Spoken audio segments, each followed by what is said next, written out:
Oi, oi, oi, quinto ano! Tudo bem com vocês? Aqui é a Tia Pati com mais uma aula de história. E hoje nós vamos falar sobre os diferentes registros da história. Tudo bem? Gente, que diferentes registros da história são esses? Bom, nós vamos começar entendendo que o nome desses registros são fontes históricas, tá bom? Nós já vamos entender bem direitinho o que é isso. Então você vai pegar o seu livro, é o livro novo, nós estamos iniciando um conteúdo novo, é o livro 2, então nós vamos iniciar ali nas primeiras páginas, tá bom? Mas antes da gente ir para o livro, vamos dar uma olhadinha aqui no que a gente tem preparado para vocês? Ok, então vamos falar de fontes históricas.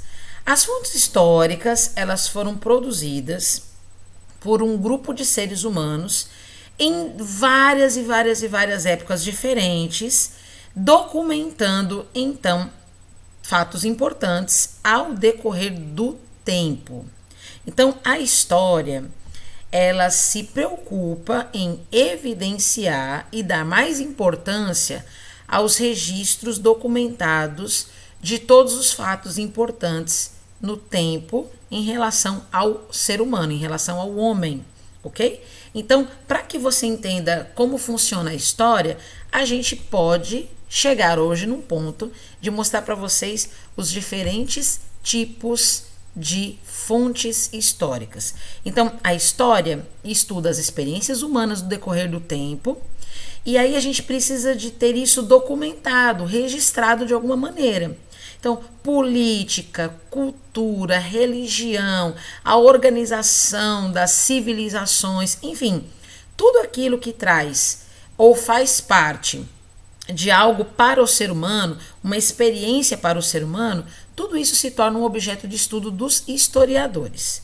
Então, a gente estuda história através da atenção num determinado fato, ou por curiosidade, ou se você quer investigar algum assunto.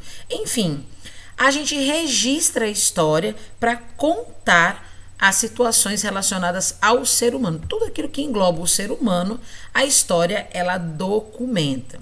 Então, como é que a gente constrói o conhecimento histórico? O documento histórico ou o conhecimento histórico, ele é registrado pelo historiador. Ou seja, a autora do nosso livro que a gente está estudando, por exemplo, ou os autores, vamos colocar assim, que são mais de um, né? Mas em maioria uma, a gente tem então ali essa figura desse pesquisador como historiador, certo? Então, o trabalho do historiador é interpretar os fatos históricos e também as experiências humanas. E como é que a gente faz isso? A gente vai então estudar as fontes históricas, né? Que podem ser registros e vestígios que foram deixados por um povo num determinado local e num determinado tempo. Então, ali nós vamos encontrar diversas informações que vão nos levar a entender como as pessoas viviam, como elas resolviam seus conflitos e como que elas solucionavam todos esses fatos.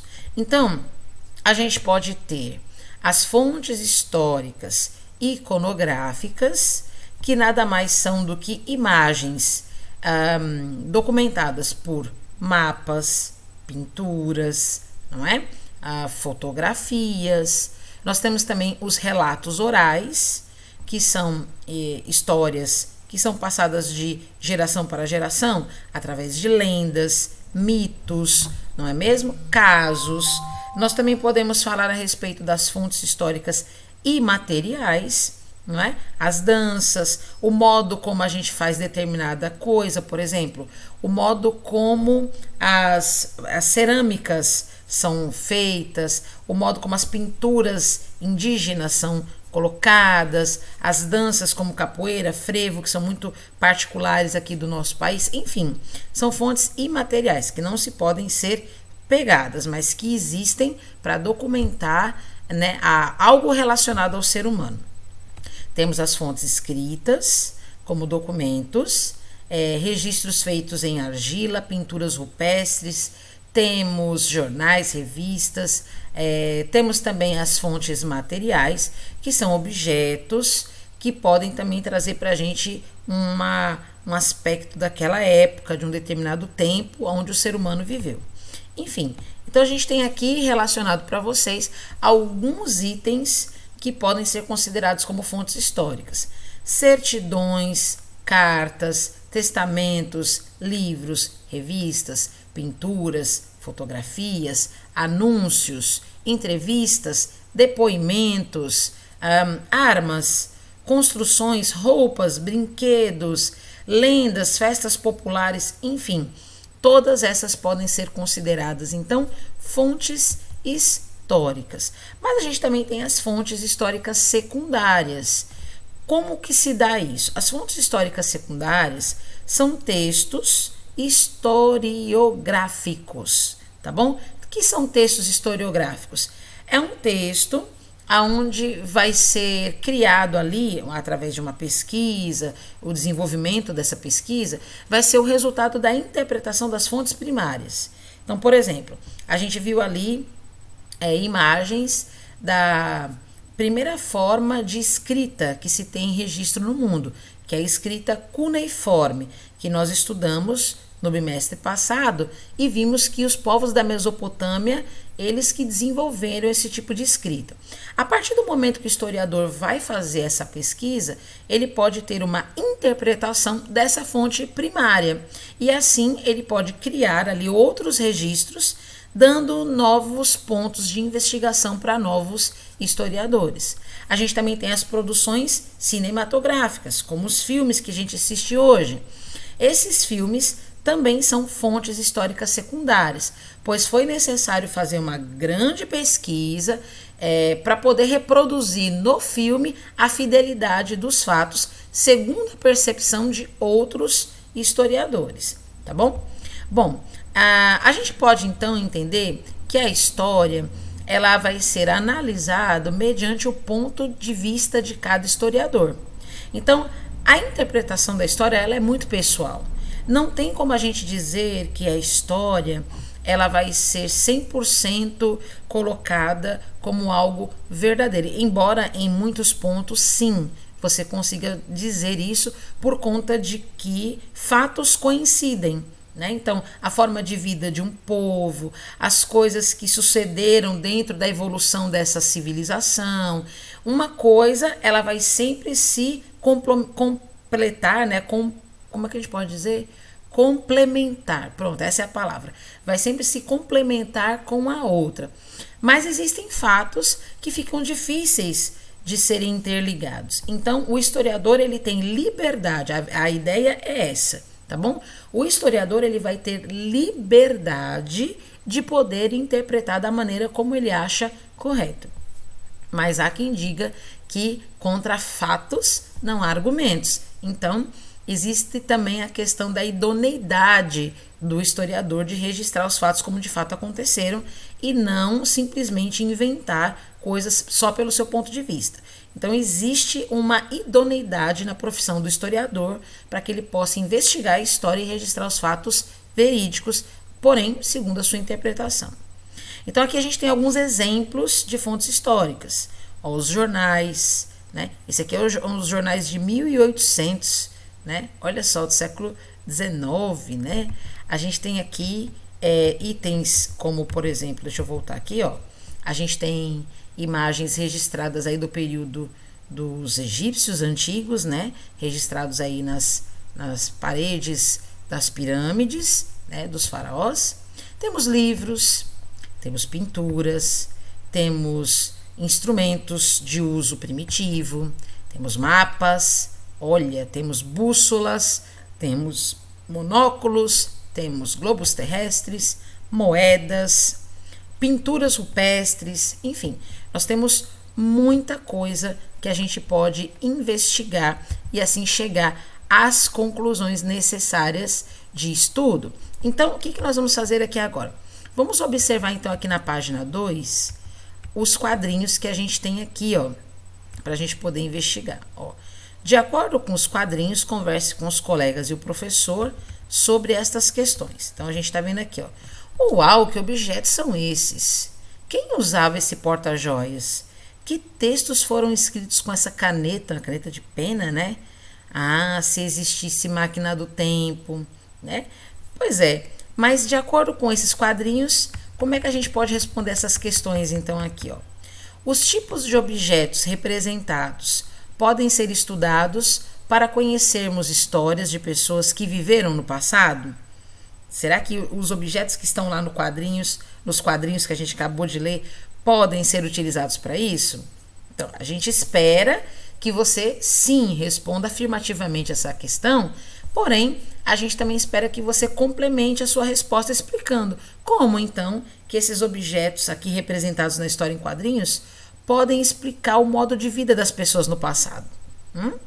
E na sua opinião, por que esse personagem da história em quadrinhos gostaria de ter uma máquina do tempo? O que você sugere que se passou na mente dele no momento em que ele estava examinando essas fontes históricas? E se existisse essa máquina do tempo, que época do passado você, pessoalmente, gostaria de conhecer? E como não existe máquina do tempo, como é que a gente pode conhecer o passado das antigas civilizações que viveram antes da gente? Como que a gente consegue fazer essas coisas? Então, essas 4 questões ficam aqui pontuadas para que você possa desenvolver ali o seu raciocínio. Responda da maneira que você achar melhor. Você pode colocar aqui no livro, aqui nesses espaçozinhos entre as questões, ou você pode colocar registrado no seu caderno, não tem problema, tá bom? Indo então para a nossa página 3, a gente tem aqui, ó, como conhecer o passado. Para você conhecer a história dos povos que viveram no passado, você precisa analisar o vestígio, né? Os vestígios deixados por eles. Podem ser imagens, documentos escritos, relatos, enfim. Foi o que a gente acabou de ver, né, nos slides que eu passei para vocês agora há pouco. Então, esses vestígios fornecem pistas, informações sobre o passado, tá vendo? É assim que a gente pode ir até o passado sem necessidade de uma máquina do tempo. Então, a gente vai analisar as fontes históricas, vamos ver esses vestígios que vão fornecer para nós pistas e informações relevantes sobre o passado. Olha aqui que interessante, ó. Fontes materiais, como a gente viu, esculturas, roupas, utensílios, construções, tudo que pode ser apalpado com as mãos, né? Tudo aquilo que pode ser estudado de uma maneira mais palpável. Então a gente tem aqui um exemplo da cestaria da comunidade ribeirinha de São Miguel Arcanjo, em Santarém, no Pará. Então aqui é uma fonte histórica material. Essa técnica usa trançados, né, de palha para poder fazer ali as suas cestas. Então, as cestas, a produção desses produtos são fontes materiais. A maneira como ela é feita constitui-se numa fonte imaterial, tá bom? Imaterial é a maneira como as coisas são feitas, o modo de fazer das coisas. A materialidade se dá na confecção do produto que você pode pegar com as mãos, certo? As fontes visuais, pinturas, fotografias, filmes, documentários, né? Tudo isso são fontes visuais, certo? Você pode utilizar essas fontes visuais como pinturas e filmes para você poder voltar lá no tempo e descobrir como que eram as roupas das pessoas, como que eles se comportavam, como que eles se sentavam, o que tinha nessa mesa, qual era o tipo de alimento que eles comiam naquela época, enfim. É assim que a gente descobre as coisas do passado, sem precisar de máquina do tempo para ir até lá.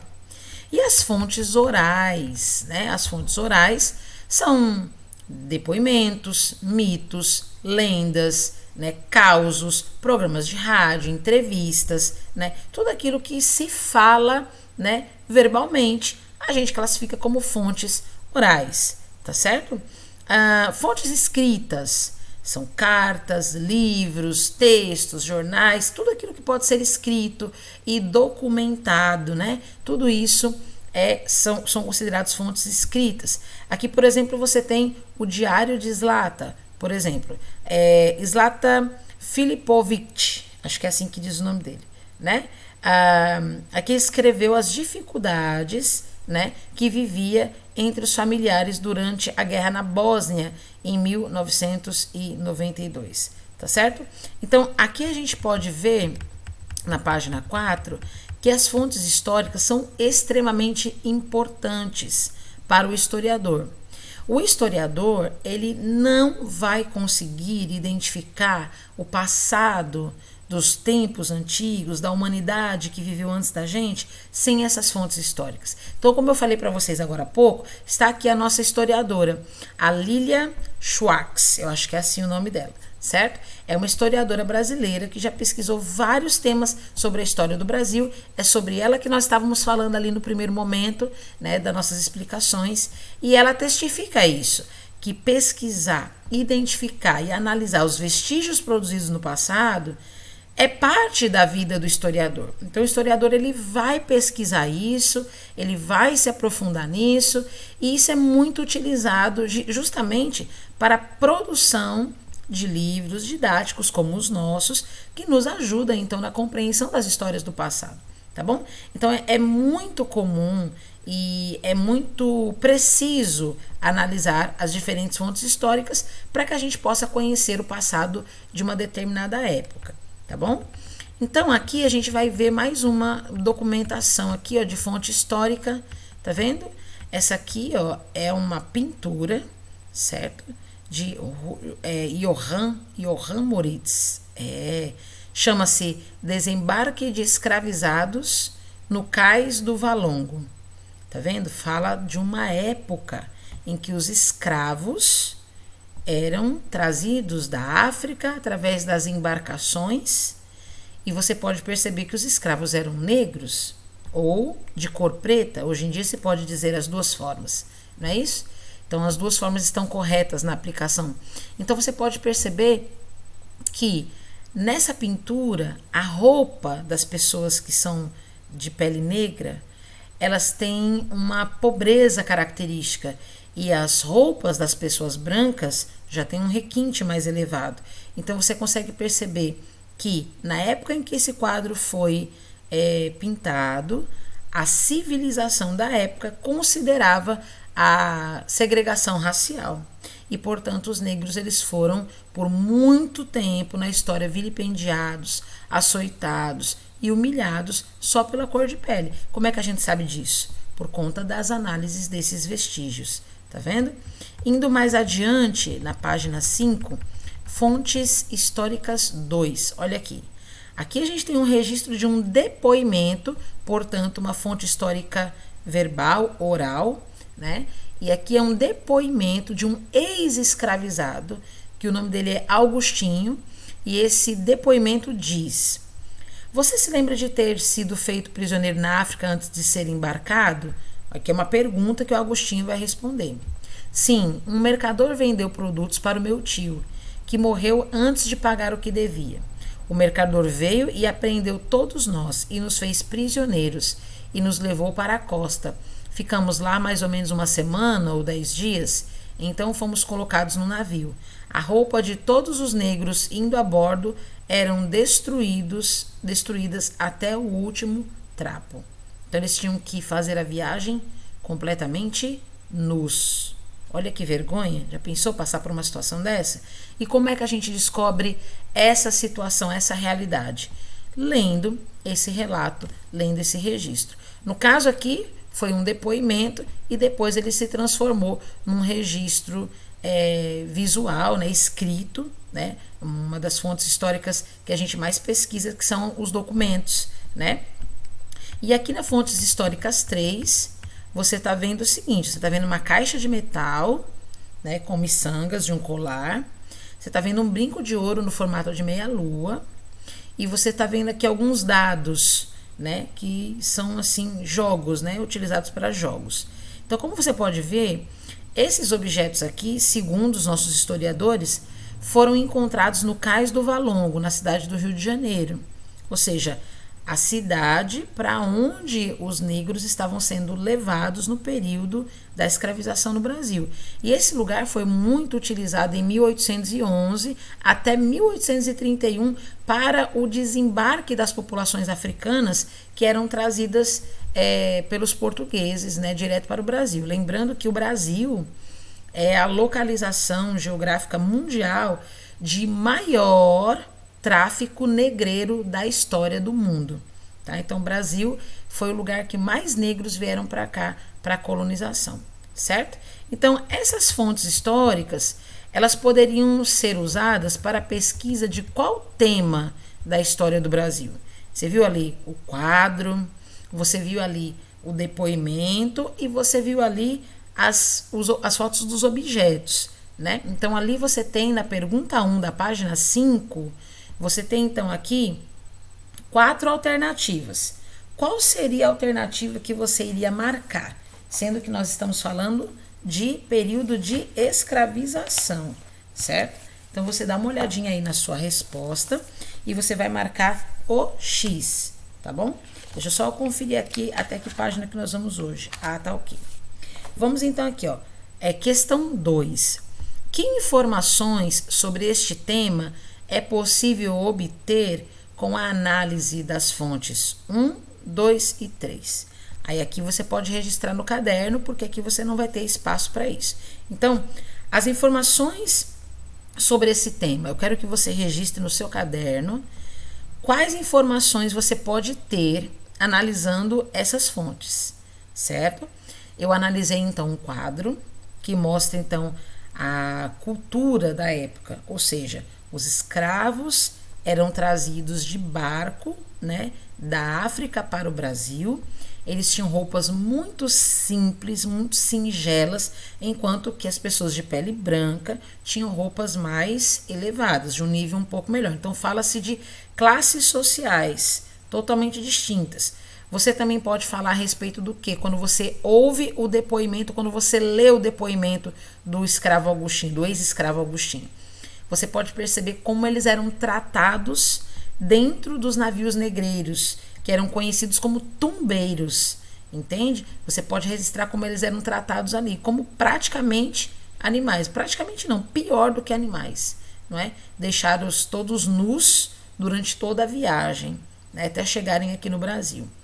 E quando você olha as imagens dos objetos, que também está aí na página 5, você começa a perceber também a religião da qual eles faziam parte, que muito provavelmente era a religião do Islã. Eles eram muçulmanos, segundo os desenhos e detalhes que a gente tem aí, ok? Então você pode registrar tudo isso no seu caderno. Questão 3. A respeito do tipo de fonte que a gente está estudando, assinale as alternativas corretas. Você vai fazer a análise da fonte histórica 1, a análise da fonte histórica 2 e a análise da fonte histórica 3, tá bom? Então, a imagem que a gente viu na fonte histórica 1, ela é uma fonte histórica visual. A análise que a gente vai ter da fonte histórica 2, do depoimento, é uma fonte histórica escrita, porque ela foi oralmente repassada e documentada na forma de escrita. E a fonte histórica 3, que são os objetos, uma fonte histórica material. Inclusive, né, nós vamos levar para a nossa sala de aula hoje, presencial e virtual, algumas imagens, alguns objetos que serão tratados como fontes históricas. Eu vou levar para vocês alguns objetos, vou levar para vocês também algumas fotos e alguns documentos para a gente poder testificar que tipo de fontes históricas são essas, tá bom? Indo adiante na página 6, a nossa última página de hoje, olha só, aqui diz, leia estas imagens. Como é possível ler imagens? Simples, observe aqui então as imagens. A gente tem um quadro chamado Capoeira, de Johann Moritz, né? Nós temos aqui então uma foto que detalha uma reportagem, um documento de identidade, temos a foto de um cachorro, temos a imagem de uma página de jornal, a fotografia da cidade do Rio de Janeiro em 1924 e um peão, É um peão utilizado antigamente, né? Ok. Com base na análise das imagens, você vai fazer o que se pede. A letra A está pedindo para você marcar um X nas imagens que representam vestígios que podem ser utilizados como fontes históricas. Então, tá vendo aqui, ó, todos esses itens? Você vai dar uma olhadinha aqui e você vai averiguar qual desses itens aqui podem ser utilizados como fontes históricas, tá bom? Lembrando que as fontes históricas, elas são utilizadas para pesquisar sobre o passado das sociedades humanas. Então, se você tiver esse critério, você vai conseguir entender bem direitinho. Na letra B, você vai identificar as imagens que representam fontes históricas, tá bom? Quais são as fontes históricas escritas, que estão aí na página 6? Quais são as fontes visuais? Quais são as materiais? E quais são as orais? É só você anotar aqui. Por exemplo, as escritas, eu vou dar só um exemplo. As fontes escritas podem ser jornal, né? Tem outra também. As fontes visuais, você vai registrar aqui, entendeu? É só você observar lá as imagens e colocar segundo o que você compreendeu. E a última perguntinha de hoje. Para você, qual é a importância dos vestígios do passado para o estudo da história? Por que a gente estuda esses vestígios do passado? Né? Então, a gente já sabe que o estudo dos vestígios que são produzidos, né, pelas pessoas que viveram no passado vão contribuir para que a gente hoje tenha muita informação sobre o modo de vida dessas sociedades. Então, é por isso que a gente considera tão importante esses registros. Inclusive, na sala de aula hoje, virtual e presencial, nós iremos falar a respeito disso, tá bom? Eu irei mostrar para vocês vários itens e nós vamos chegar em várias conclusões. Então, por enquanto, eu me despeço. Vamos encerrando aqui a nossa aula de história, né? Vamos fazer até a página 6 e na próxima aula nós continuamos mais com esse tema. Na próxima quinta-feira a gente volta com mais aula de história para você, tá bom? Então, bons estudos, bom desempenho e até mais. Tchau, tchau.